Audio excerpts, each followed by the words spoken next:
Ինչու՞։ Է երեխան դիպչում սեռական օրգաններին։ Սա նորմալ է։ Ինչպես երեխայի մարմնի ցանկացած այլ մասի դեպքում, ինչ-որ պահի երեխային հետաքրքիր է դառնում իմանալ, թե իր գոտկատեղից ներքև ինչ կա։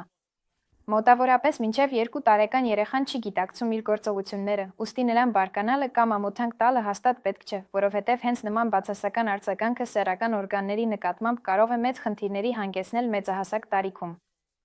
Եթե նկատում եք նման բան ձեր փոքրիկի մոտ, փորձեք աննկատ ձևով շեղել նրա ուշադրությունը և տեղափոխել այն այլ բանի վրա։ Նաև ստուգեք, արդյոք չկա որևէ ակնհայտ պատճառ, որ երեխան անհանգստանա կամ սեռական օրգանների շրջանում քոր ունենա։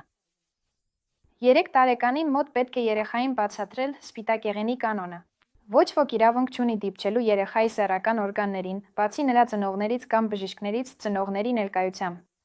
Օտար մարդիկ ոչ մի դեպքում չպետք է դիպչեն այդ հատվածներին։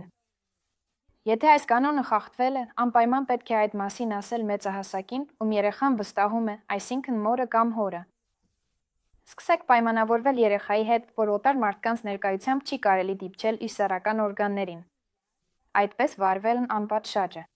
Եթե ձեր բոլոր փորձերից հետո էլ փոքրիկը շարունակաբար դիպչում է իր սեռական օրգաններին, ապա խորհրդակցեք նյարդաբանի հետ։